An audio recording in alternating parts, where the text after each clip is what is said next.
ಬೆಚ್ಚಗಾರಿಗೆ ನಮ್ಮ ಜನಪ್ರಿಯ ಶಾಸಕರಾದಂಥ ಕುಮಾರ ಬಂಗಾರಪ್ಪನವರು ಬಂದಿದ್ದಾರೆ.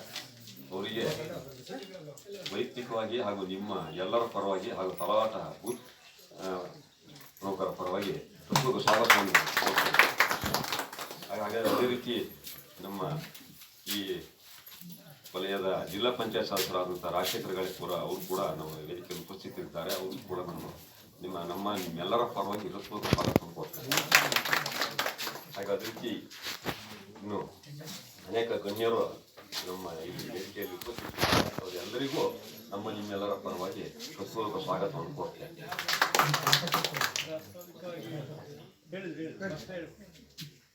ಹಾಗೆ ಅದೇ ರೀತಿ ನಮ್ಮ ಕರೆಗೆ ಹೋಗ್ಬಿಟ್ಟು ಬಂದಂಥ ನಿಮ್ಮೆಲ್ಲರಿಗೂ ಕೂಡ ವೈಯಕ್ತಿಕವಾಗಿ ಸ್ವಾಗತವನ್ನು ಕೊಡ್ತೇನೆ.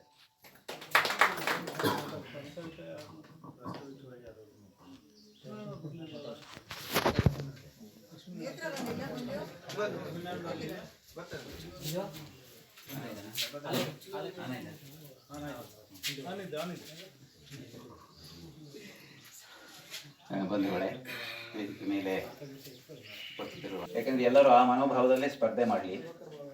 ಭಾರತೀಯ ಜನತಾ ಪಾರ್ಟಿ ಅಂತ ಹೇಳೋರು ಅಂತ ಇದೆ, ಕಾಂಗ್ರೆಸ್ ಇದೆ, JDS ಇದೆ. ಇದು ಹಾಗಾಗಿ ಯಾರೇ ಸ್ಪರ್ಧೆ ಮಾಡಿರಲಿ, ಏನೇ ಮಾಡಿರಲಿ, ನಮ್ಮ ಒಂದು ಆಂತರಿಕ ಸಂಬಂಧಕ್ಕೆ ಧಕ್ಕೆಯಾಗದ ರೀತಿಯಲ್ಲಿ ಈಗಾಗಲೇ ಕ್ಯಾಂಡಿಡೇಟ್ಗಳು ಸ್ಪರ್ಧಾಳುಗಳು ನಿಶ್ಚಯ ಆಗಿ ಹೋಗಿದೆ. ಈಗ ಅದರಿಂದ ಯಾರೂ ಹಿಂಸಲಿಕ್ಕಾಗಲಿಲ್ಲ. ಆದ್ದರಿಂದ ಈ ಒಂದು ವಿಶಾಲವಾದ ಮನೋಭಾವದಿಂದಲೇ ಸ್ಪರ್ಧೆ ಮಾಡಬೇಕು. ಈ ಶಾಸಕರು ಬಂದಿದ್ದಾರೆ. ಈ ವಿಚಾರದಲ್ಲಿ ನಮಗೊಂದು ಸರಿಯಾದ ಮಾರ್ಗದರ್ಶನವನ್ನು ಅವರು ನೀಡಿ ಅಂತ ಆಸೆ ಮಾಡಿ ನಾನು ಮಾತನಾಡ್ತೇನೆ. ಬಂದಿರತಕ್ಕಂಥ ನಿಮ್ಮೆಲ್ಲರ ನೆಚ್ಚಿನ ನಾಯಕರು, ಈ ಕ್ಷೇತ್ರದ ಶಾಸಕರು ಆಗಿರ್ತಕ್ಕಂಥ ಸನ್ಮಾನ್ಯ ಶ್ರೀ ಕುಮಾರ್ ಬಂಗಾರಪ್ಪನವರೇ, ಹಾಗೂ ಈ ಕ್ಷೇತ್ರದ ಮಾಜಿ ಜಿಲ್ಲಾ ಪಂಚಾಯತ್ ಸದಸ್ಯರಾಗಿರ್ತಕ್ಕಂಥ ಶ್ರೀಮತಿ ಲಲಿತಾ ನಾರಾಯಣರವರೇ,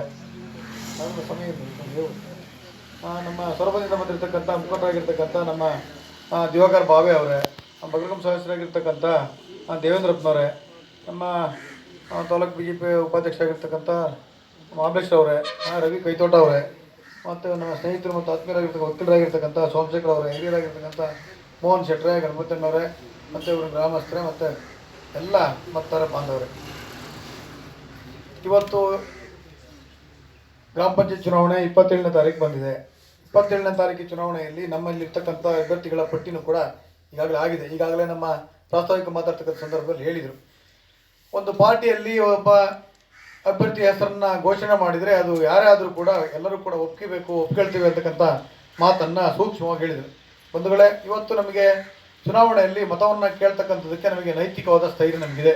ಯಾಕಂದರೆ ನಮ್ಮ ಶಾಸಕರು ನಮ್ಮ ಅಭಿವೃದ್ಧಿಯನ್ನು ಮಾಡಿರ್ತಕ್ಕಂಥ ಬೇಕಾದಷ್ಟು ಉದಾಹರಣೆಗಳಿದ್ದಾವೆ. ನಮ್ಮ ಸಂಸದರು ಮತ್ತು ಕರ್ನಾಟಕ ಸರ್ಕಾರ ಮತ್ತು ಕೇಂದ್ರದಲ್ಲಿ ಕೂಡ ಭಾಳಷ್ಟು ರೈತರ ಪರವಾಗಿ ಜನಪರವಾದ ಕಾಳಜಿಯನ್ನು ಇಟ್ಕೊಂಡು ಮಾಡಿರ್ತಕ್ಕಂಥದ್ದು ಕೂಡ ತಮ್ಮಂದಿದ್ದಾವೆ.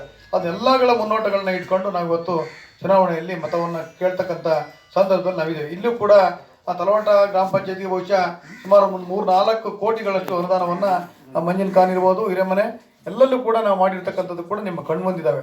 ಇದನ್ನೆಲ್ಲ ಮುಂದಿಟ್ಕೊಂಡು ಒಂದಿಷ್ಟು ನೀವು ಮತಗಳನ್ನ ಕೇಳೋದ್ರ ಮುಖಾಂತರ ನಮಗೆ ಇಲ್ಲಿ ಗ್ರಾಮ ಪಂಚಾಯತಿಯಲ್ಲಿ ನಮ್ಮ ಅಭ್ಯರ್ಥಿ ಗೆದ್ದರೆ ಇಲ್ಲೂ ಕೂಡ ಮೇಲ್ಮಟ್ಟದ ನಮ್ಮ ಶಾಸಕರಿಗೆ, ನಮ್ಮ ಪಕ್ಷಕ್ಕೆ, ನಮ್ಮ ಸರ್ಕಾರಕ್ಕೆ ಎಲ್ಲದಕ್ಕೂ ಕೂಡ ಕೈಯನ್ನು ಬಲಪಡಿಸ್ತಕ್ಕಂಥ ಕೆಲಸ ಆಗ್ತದೆ. ಹಾಗಾಗಿ ನೀವು ಗೆಲ್ಲೋದ್ರ ಮುಖಾಂತರ ತಲವಾಟ ಪಂಚಾಯತಿಯಲ್ಲಿ ನಮಗೆ ಅಧಿಕಾರಕ್ಕೆ ಮತ್ತೆ ನಮ್ಮರೇ ಅಧ್ಯಕ್ಷ ಆದರೆ ಒಂದಿಷ್ಟು ಕೆಲಸಗಳನ್ನ ಬಡ ಜನರಿರ್ತಕ್ಕಂಥ ಜನರ ಕಣ್ಣೀರು ಹೊಡ್ತಕ್ಕಂಥದ್ದು, ಮನೆ ಕೊಡ್ತಕ್ಕಂಥ ಸಂದರ್ಭದಲ್ಲಿ ಮನೆಗಳನ್ನ ಬೇಕಾದಂಥ ಯಾರು ನಿಜವಾದ ಫಲಾನುಭವಿಗಳಿದ್ದಾರೆ ಆ ಥರದ ಅಂತರನೇ ಆಯ್ಕೆ ಮಾಡ್ತಕ್ಕಂಥ ಅವಕಾಶಗಳು ಸಿಗ್ತಕ್ಕಂಥದ್ದು ಗ್ರಾಮ ಪಂಚಾಯತಿಯಲ್ಲಿ ಮಾತ್ರ. ಶಾಸಕರಿರ್ಬೋದು, ಮನೆಗಳನ್ನ ತರ್ಬೋದು, ಅಥವಾ MP ಗಳಿರ್ಬೋದು, ಒಂದಿಷ್ಟು ಅನುದಾನಗಳು ಕೊಡ್ಬೋದು. ಆದರೆ ಅದನ್ನು ಆಯ್ಕೆ ಮಾಡಿ ಅದನ್ನು ಹಂಚಿಕೆ ಮಾಡೋದು ಯಾರಾದರೂ ಇದ್ದರೆ ಅದು ಈ ಕೆಳಸ್ತರದ ಗ್ರಾಮ ಪಂಚಾಯತಿಯಲ್ಲಿ ಮಾತ್ರ. ಹಾಗಾಗಿ ಎಲ್ಲ ಚುನಾವಣೆಗಳಲ್ಲೂ ಹಗಲಿರುಳು ಕೆಲಸ ಮಾಡಿರ್ತಕ್ಕಂಥ ಒಬ್ಬ ಕಟ್ಟಕಡೆಯ ವ್ಯಕ್ತಿಯನ್ನು ಇವತ್ತು ನಾವು ನಾಯಕತ್ವವನ್ನು ಕೊಡ್ತಕ್ಕಂಥ ಚುನಾವಣೆ ಯಾವುದಾದ್ರು ಇದ್ದರೆ ಅದು ಗ್ರಾಮ ಪಂಚಾಯತಿ.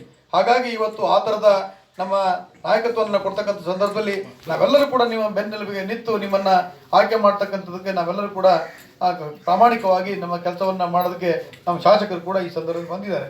ಹಾಗಾಗಿ ಆ ಥರದ ಒಂದಿಷ್ಟು ಒಳ್ಳೆಯ ಕೆಲಸ ಮಾಡ್ತಕ್ಕಂಥ ಇಚ್ಛಾಶಕ್ತಿ ಇರ್ತಕ್ಕಂಥ ಶಾಸಕರ ಜೊತೆಗೆ ನಾವು ಒಂದಿಷ್ಟು ಈ ಥರದ ಜನಪ್ರಿಯ ಉಳ್ಳತಕ್ಕಂಥ ಕಾಳಜಿ ಇರ್ತಕ್ಕಂಥ ಸದಸ್ಯರನ್ನ ಆಯ್ಕೆ ಮಾಡಿದರೆ ಇನ್ನೊಂದಿಷ್ಟು ಈ ಊರಿನ ಭಾಗಕ್ಕೆ ಮತ್ತು ಈ ಭಾಗದಲ್ಲಿ ಒಂದಿಷ್ಟು ಅಭಿವೃದ್ಧಿ ಪರವಾದ ಕೆಲಸಗಳನ್ನ ಮಾಡಿ ಜನರಿಗೆ ನ್ಯಾಯ ಕೊಡ್ತಕ್ಕಂಥ ಕೆಲಸ ಇದ್ರ ಮುಖಾಂತರ ಆಗುತ್ತೆ. ಈಗಾಗಲೇ ಕೆಲವೊಂದು ಕಡೆ 1 ಅಥವಾ 2 ಜನ ಅಭ್ಯರ್ಥಿಗಳು ನಿಂತರೆ ನೀವೆಲ್ಲರೂ ಕೂಡ ದಯಮಾಡಿ 2 ಜನ ಗೆಲ್ಲಕ್ಕೆ ಸಾಧ್ಯನೇ ಇಲ್ಲ.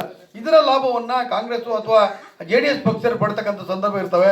ದಯಮಾಡಿ ಅದಕ್ಕೆ ಅವಕಾಶಗಳನ್ನ ಕೊಡದೆ ನೀವೇ ಒಂದು ಹೊಂದಾಣಿಕೆಯನ್ನು ಮಾಡ್ಕೊಂಡು, ಈಗ ತಲವಾಡದಲ್ಲಿ ಸುಮಾರು ನಮ್ಮ ಇವರೆಲ್ಲ ನಮ್ಮ ಗಿರೀಶ್ ಮನೆಯವರೆಲ್ಲ ತಗೊಂಡ್ರು ಅಂತೇಳಿ ಗೊತ್ತಾಗಿದೆ. ಹಾಗಾಗಿ ಇನ್ನೂ ಕೂಡ 2 ಜನ ಏನಿದ್ದಾರೆ, ನಿಮ್ಮಲ್ಲೇ ಒಂಚೂರು ಹೊಂದಾಣಿಕೆ ಮಾಡ್ಕೊಂಡ್ರೆ ಇದು ಕೂಡ ಗೆಲ್ಲೋದು ಭಾಳ ಸುಲಭ ಇದೆ. ನಿಮ್ಗೆ ಯಾರಿಗೆ ಕೂಡ ಹೇಳ್ತಕ್ಕಂಥ ಸಂದರ್ಭದಲ್ಲಿ ನೀವೆಲ್ಲರೂ ಕೂಡ ಭಾಳ ಸೂಕ್ಷ್ಮವಾಗಿ ಈ ಕ್ಷೇತ್ರ ಮತದಾನ ಮಾಡಿರ್ತಕ್ಕಂಥದ್ದು ನಮಗೆಲ್ಲರಿಗೂ ಕಣ್ಮುಂದೆ ಇದೆ. ಹಾಗಾಗಿ ಇಲ್ಲಿಗೆ ನಾವು ಹೇಳ್ತಕ್ಕಂಥದ್ದು ತಿಳುವಳಿಕೆ ಕೊಡ್ತಕ್ಕಂಥ ಮಾತು ನಮ್ದಲ್ಲ. ಆದರೂ ಸಹ ನಾವು ಈ ಚುನಾವಣಾ ಸಂದರ್ಭದಲ್ಲಿ ಒಟ್ಟಾರೆ ಆಗಿ ಹೋದರೆ ಒಂದಿಷ್ಟು ನಾವು ಇಲ್ಲಿ ಈ ಕ್ಷೇತ್ರವನ್ನು ಗಟ್ಟಿಪಡಿಸೋದಕ್ಕೆ ತಲವಾಡ ಗ್ರಾಮ ಪಂಚಾಯತಿನ ಮತ್ತೆ ಪುನಃ ನಮ್ಮ ಕೈ ವಶ ಮಾಡ್ಕೊಳ್ಳೋದಕ್ಕೆ ಅನುಕೂಲ ಆಗ್ತದೆ. ಆ ಮುಖಾಂತರ ಇನ್ನೊಂದಿಷ್ಟು ಜನಪರ ಕಾಳಜಿ ಕೆಲಸವನ್ನು ಮಾಡೋದಕ್ಕೆ ಅದು ಸಾಕ್ಷಿ ಆಗುತ್ತೆ, ಆಗಲಿ ಅಂತಕ್ಕಂಥ ಮಾತನಾಡಿ ನಿಮ್ಮೆಲ್ಲ ನಾಯಕರಾಗಿರ್ತಕ್ಕಂಥ ಕುಮಾರ ಬಂಗಾರಪ್ಪನವರು ಮಾತನಾಡಬೇಕು ಅಂತಕ್ಕಂಥ ವಿನಂತಿಯನ್ನು ಮಾಡಿ ಸಂಪೂರ್ಣವಾದ ಮಾರ್ಗದರ್ಶನ ಮಾಡಬೇಕು ಅಂತಕ್ಕಂಥ ವಿನಂತಿಯನ್ನು ಮಾಡಿ ನನ್ನ ಮಾತನ್ನು ಮುಗಿಸ್ತೇನೆ. ಜೈ ಹಿಂದ್, ಜೈ ಕರ್ನಾಟಕ.